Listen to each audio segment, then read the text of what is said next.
CDP class 35। Session पसंद आए तो लाइक शेयर सब्सक्राइब आप कर ही देंगे, कहे और बिना कहे।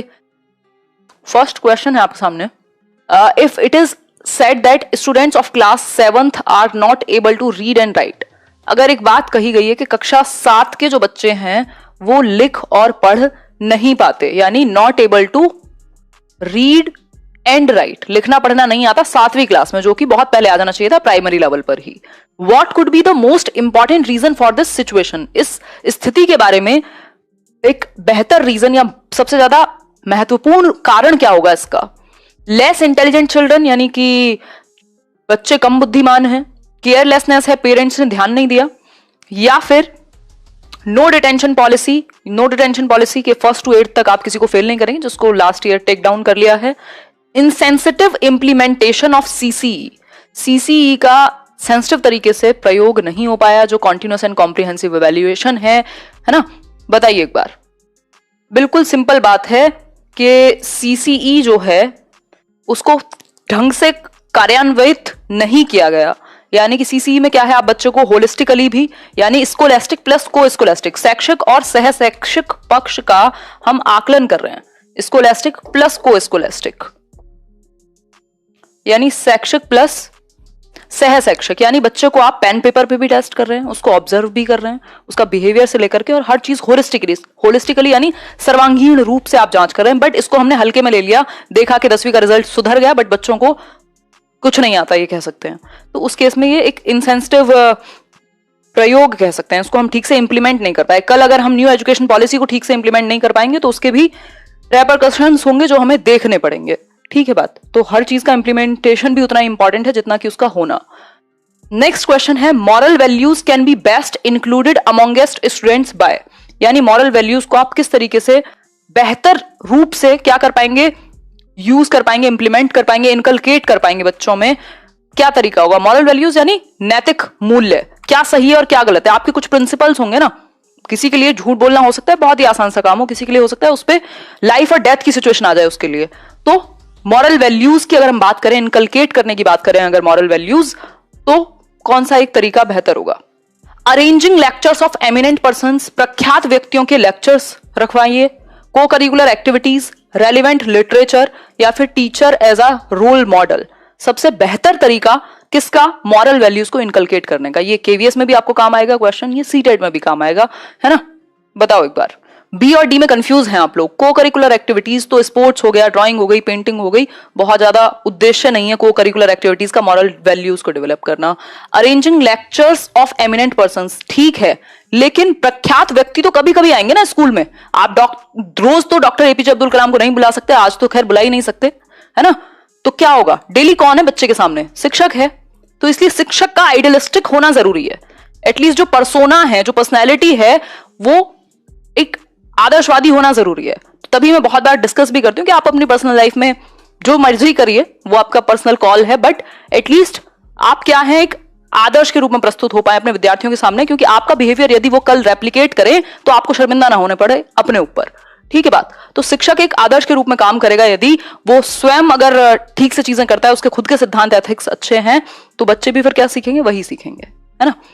तो आंसर होगा इसका D, teacher as a role model.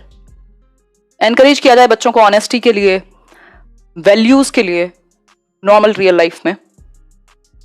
Just 10 question हैं प्रशांत भट्ट, गजब के क्वेश्चन हैं, आज आपको डिस्कशन में मजा आएगा।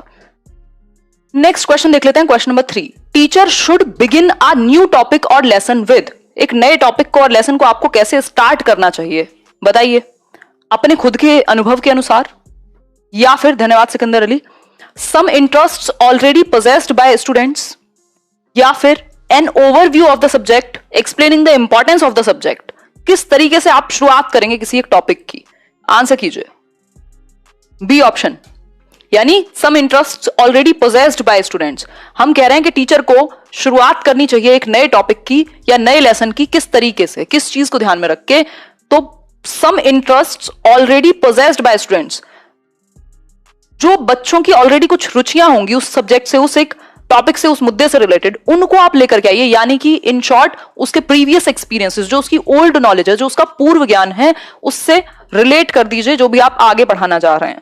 तो ओल्ड नॉलेज से जब आप कनेक्ट करते हैं प्रीवियस नॉलेज से, जिसको हम कह सकते हैं पूर्व ज्ञान से, सिंपल टू कॉम्प्लेक्स जाते हैं ना हम। जो हमारे पास है भाई, आप दीवार कहां खड़ी करोगे, जो पहले नींव है उसी के ऊपर जाएगी ना।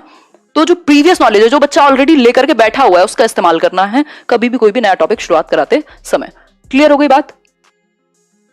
सिर्फ ओवरव्यू से या सिर्फ इंपॉर्टेंस एक्सप्लेन कर देने से नहीं चलेगा। अगर इंटरेस्ट ही नहीं है, बच्चा रेडी ही नहीं है, रेडीनेस टू लर्न जिसको हम कहते हैं प्याजे की भाषा में, और लॉ ऑफ रेडीनेस हम कहते हैं, प्याजे कहते हैं मैच्योरिटी के टर्म में, लॉ ऑफ रेडीनेस में जो थॉर्नडाइक है वो क्या कहते हैं, वो कहते हैं मोटिवेशन या फिर एनवायरमेंट सराउंडिंग के बेसिस पे तैयारी। तो दो डिफरेंट चीजें, दोनों ही काम आएंगी यहां पर। टीचर का खुद का एक्सपीरियंस से ज्यादा बच्चा सेंटर में, चाइल्ड सेंटर्ड एजुकेशन को हम फॉलो कर रहे हैं, बाल केंद्रित शिक्षा को। क्लियर हो गई बात? आगे बढ़ते हैं। Question number 4, best way to monitor progress is, यानी कि आपकी कितनी प्रगति हुई है, इस चीज को मॉनिटर करने के लिए, इस चीज को जांचने के लिए, इस चीज का निरीक्षण करने के लिए कौन सा तरीका बेस्ट होगा? पहला ऑप्शन है मॉनिटर बाय सुपीरियर्स, जो वरिष्ठ हैं, जो सुपीरियर आपके हैं आसपास, उनसे आप मॉनिटर करा लेंगे। या फिर सेल्फ मॉनिटरिंग यानी स्व जांच, मॉनिटरिंग बाय पीयर्स, अपने साथियों के द्वारा जांच करवाएंगे। सोशियल मॉनिटरिंग यानी समाज के द्वारा जांच कराएंगे। मतलब आपने कितनी प्रोग्रेस की है, आप कल से कितने बेहतर हुए हैं आज, इस चीज को जांच करवाने का या करने का सबसे बेहतर तरीका क्या होगा, इस चीज को की प्रोग्रेस को मॉनिटर करने का सबसे बेहतर तरीका क्या होगा? सिंपल बात है, सेल्फ असेसमेंट या असेसमेंट एज लर्निंग से बेहतर कुछ और नहीं है। यदि आप स्वयं का आकलन कर पा रहे हैं तो आपसे अच्छा आकलन आपका कोई और नहीं कर सकता। ठीक है बात? तो सेल्फ मॉनिटरिंग यानी कि स्व जांच, यानी assessment as learning, assessment as learning, ठीक, सेल्फ के द्वारा, खुद के द्वारा। अगर आप इस लेवल पे, अब आप सभी कंपटीशन की तैयारी कर रहे हैं, कोई अगर लेट आता है सेशन में तो अब उसको ये बोलने की जरूरत है मुझे कि लेट क्यों आए हो कल से, ये वो फलाना ढिमकाना, वही ट्रेडिशनल टीचर के वे में नहीं है, क्योंकि आप अपने लिए रिस्पॉन्सिबल हैं। एज लर्निंग पे फोकस करना है आपको, कोई और नहीं आएगा आपके लिए। ठीक, सिंपल बात। पीयर्स वाला भी ठीक था, लेकिन सबसे बेहतर है सेल्फ। बाकी तो ये सब तो चलते ही रहेंगे, हमेशा से चल रहे थे। आगे बढ़ेंगे। क्वेश्चन नंबर 5 है, बहुत अच्छा क्वेश्चन है, इससे कई चीजें सीखेंगे हम। As per RTE act, right to education act 2009 की अगर हम बात करें, जो कहता है 6 से 14 वर्ष के बच्चों को हम फ्री एंड कंपलसरी एजुकेशन दें, यानी अनिवार्य एवं निःशुल्क शिक्षा। ठीक, a full time head teacher is provided in a school. Full time head teacher यानी हेडमास्टर या फिर जो भी आप प्रिंसिपल कह दे रहे हैं कई जगह पर, प्रोवाइड किया जाना चाहिए एक स्कूल में। 6th to 8th क्लास की बात हो रही है, एलिमेंट्री लेवल की, जहां कितने बच्चों का एडमिशन हो जब एक हेड टीचर को अपॉइंट करें। मतलब हेड मास्टर या प्रिंसिपल, कितने बच्चों, कितने संख्या होनी चाहिए बच्चों की एक स्कूल में, कब हेड मास्टर को अपॉइंट किया जाए। आरटीई में एक प्रावधान है इस तरीके का। तो 80 बच्चे हो, 100 हो, 120 हो या 130 हो, आंसर कीजिएगा। कैसी चल रही है आप लोगों की तैयारी? अब ठीक हो आप? हाँ शिवांगी, थोड़ा अभी भी है बरकरार सर का दर्द, बट ठीक हो जाएगा, है ना। ऐसे बूढ़ों वाली फीलिंग आ रही है एकदम। 100 होगा इसका सही आंसर, यानी बी ऑप्शन। यानी 100 बच्चे होने पर एलिमेंट्री लेवल पर, यानी 6th to 8th क्लास में यदि 100 अबव स्टूडेंट्स हैं तो सिंपली आपको जरूरत पड़ेगी एक हेडमास्टर की। और बच्चों का और आपका रेशो कितना रहेगा? 1:35, यानी 35 बच्चों पर एक शिक्षक की आवश्यकता है एलिमेंट्री लेवल पर। 100 बच्चों से ऊपर होते ही आपको एक हेडमास्टर और कुछ और शिक्षकों की, जैसे आर्ट के लिए कोई ऑल्टरनेटिव या optional faculty, physical education, work education, इन सब के भी टीचर्स की जरूरत पड़ेगी जो पार्ट टाइम भी हो। लेकिन एक फुल टाइम हेडमास्टर चाहिए जैसे ही 100 बच्चों के ऊपर जाएगी कक्षा। यही बात अगर प्राइमरी लेवल पर हो, यानी प्राथमिक स्तर पर यही बात हो, तब क्या होगा? अगर प्राथमिक स्तर पर हो तो 121 के बाद, 121 से 200 बच्चे के बीच में 4 टीचर, 4 या 5 आई थिंक है, 4 टीचर और एक हेडमास्टर। ठीक है बात? वहां टीचर स्टूडेंट रेशो होगा 1:30 प्राइमरी लेवल पर, मतलब 30 बच्चों पर एक टीचर। बड़े बच्चे हैं तो 35 बच्चों पर एक टीचर।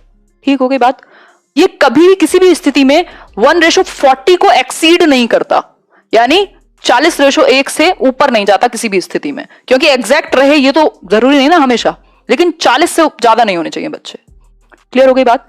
एक और चीज कही गई है, प्राइमरी स्कूल जो हो 1 किलोमीटर के दायरे में हो घर से, और एलिमेंट्री स्कूल 3 किलोमीटर दायरे में। ठीक है बात? आगे बढ़ते हैं। Continuous and comprehensive evaluation CCE in the school context implies, यानी कि कॉन्टिन्यूअस एंड कॉम्प्रिहेंसिव इवेल्युएशन, सतत एवं व्यापक मूल्यांकन। सतत का मतलब है पूरे साल कॉन्टिन्यूटी में आप ऑब्जर्व कर रहे हैं बच्चे को, किसी ना किसी रूप में आकलन कर रहे हैं।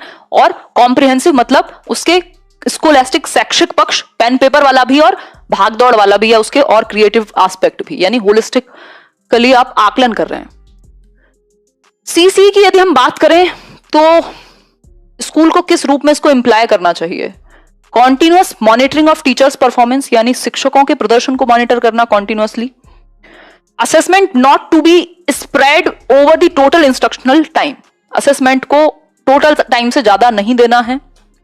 Assessment of both scholastic and co scholastic aspects of children's learning, यानी कि शैक्षिक पक्ष भी और सह शैक्षिक पक्ष भी।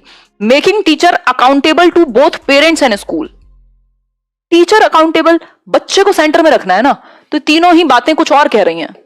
ठीक, जो सबसे बेस्ट आंसर आएगा वो सिंपल है कि आप बच्चे के सभी पक्षों को, इसमें दो पक्ष हैं, एक स्कोलास्टिक दूसरा है को स्कोलास्टिक। स्कोलास्टिक यानी शैक्षिक पक्ष जो उसके पढ़ाई लिखाई पेन पेपर से संबंधित है, को स्कोलास्टिक उसकी बाकी एक्टिविटीज हो सकती हैं, को करिकुलर एरियाज हो सकते हैं, चाहे वो ड्राइंग हो, पेंटिंग हो, स्पोर्ट्स हो, डिबेट हो या कुछ और हो।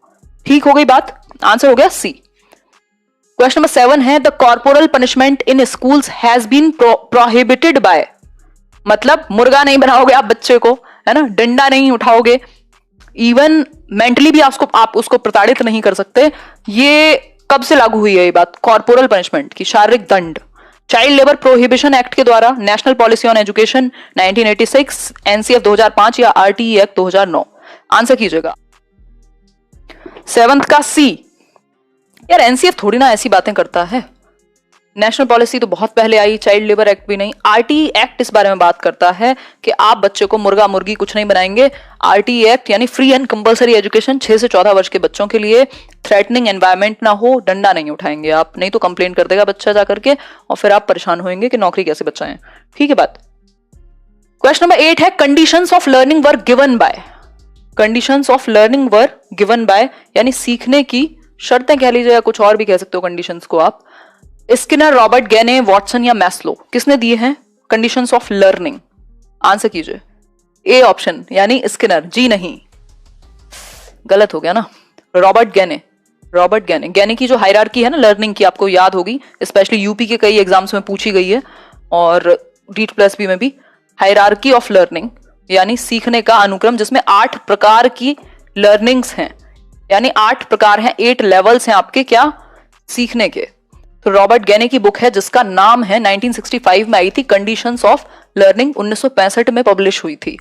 ठीक है बात, तो आंसर होगा Robert गैने, hierarchy of learning, hierarchy of learning. आगे बढ़ जाएंगे इसी के साथ। गैने की, अगर हम इसकी गैने की बात नहीं करेंगे, PMA की बात हो रही है, प्राइमरी मेंटल एबिलिटीज या ग्रुप फैक्टर इंटेलिजेंस भी कहते हैं इसको। बताओ एक बार, गिलफर्ड, थर्स्टन, स्पीयरमैन, वर्नन, कौन है व्यक्ति? गिलफर्ड ने SOI दिया था, यानी स्ट्रक्चर ऑफ इंटेलिजेंस, जिसको 3D इंटेलिजेंस भी कहते हैं, 180 जिसमें एलिमेंट है, ये है इसका आंसर थर्स्टन, यानी कि लुइस थर्स्टन ने 7 प्रकार का PMA दिया हुआ है।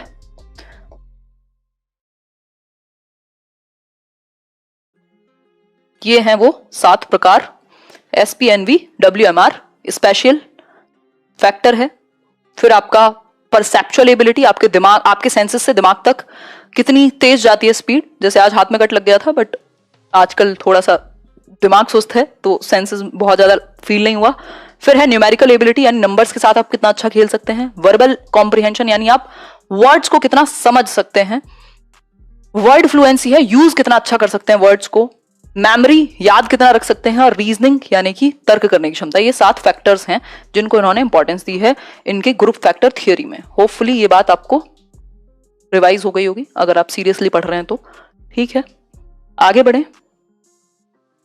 ये फैक्टर्स हैं, गार्डनर ने जो दी है वो टाइप की थियोरी है, ये फैक्टर्स हैं, तो इसमें कंफ्यूज नहीं होना गार्डनर के साथ। आगे बढ़ते हैं। Children take more interest in classroom activities when, बच्चे कक्षा की गतिविधियों में ज्यादा इंटरेस्ट लेते हैं जब। आज के लिए आखिरी प्रश्न है ये, है ना। बच्चे कब ज्यादा इंटरेस्ट लेंगे? जब टीचर फ्रेंडली मैनर में बिहेव करे, सब्जेक्ट मैटर इजी हो आसानी से समझने के लिए, टीचर एक टीचर की पर्सनैलिटी अच्छी हो, या classroom activities closely relate to their own experiences? Answer कीजिए।